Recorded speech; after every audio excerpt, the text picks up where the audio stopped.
Welcome to day 31 of our graphics and multimedia course. Today we dive into two fundamental approaches in 2D animation, frame by frame and interpolation. Let's explore how these techniques shape the animations we see around us. By the end of this session, we will understand the key differences between frame by frame and interpolation based animation. We will also get familiar with popular tools, create our own sample animations, and identify which technique suits various real world scenarios. 2D animation refers to visual movement in a two-dimensional space, typically across the X and Y axis. It's the foundation of cartoons, explainer videos, and many mobile interfaces. Understanding how objects move frame to frame helps us bring our ideas to life. In frame-by-frame animation, we draw each frame individually. This method offers complete artistic control and is ideal for capturing complex, expressive motion. Though time-consuming, it delivers visually rich and fluid results. The process begins with planning through storyboarding. Then we draw key poses known as keyframes, followed by the in-betweens to smoothen motion. After that comes cleanup, coloring, and finally playback to fine-tune the animation.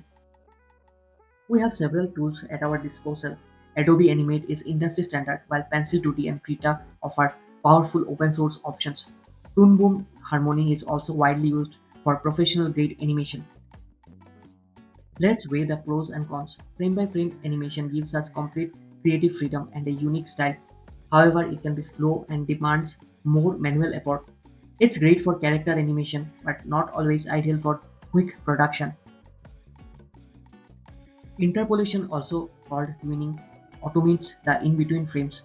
We define the starting and ending states, and the software generates the rest. This technique is much faster and works best for objects with simple, consistent motion. For interpolation-based animation, we can use Adobe Animate or After Effects for high-end work. Open source tools like Synfig and OpenToons are great alternatives. These platforms allow us to focus more on planning and timing, less on manual drawing. Interpolation saves time and works well for interfaces and logo animations. However, it lacks the expressive detail of frame-by-frame animation.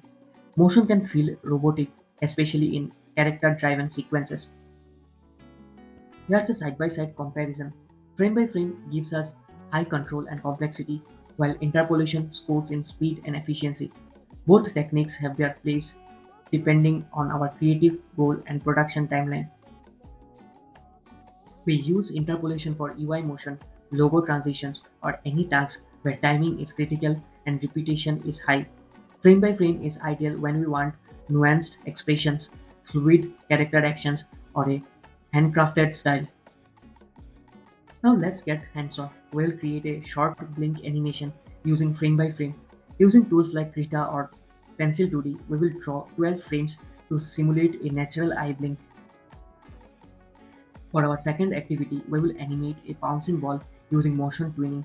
This will help us understand how keyframes and easing impact interpolation-based animation. As our assignment, we will combine both techniques. We will animate a flag fluttering using frame by frame and then switch to interpolation to animate a kite soaring through the sky.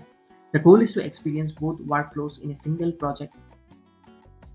Let's reflect, is traditional frame by frame animation still relevant in a world dominated by automation? Can interpolation truly replace the craftsmanship of hand-drawn motion? We would love to hear what you think as a creative community. For further learning, we recommend the Animator's Survival Kit by Richard Williams.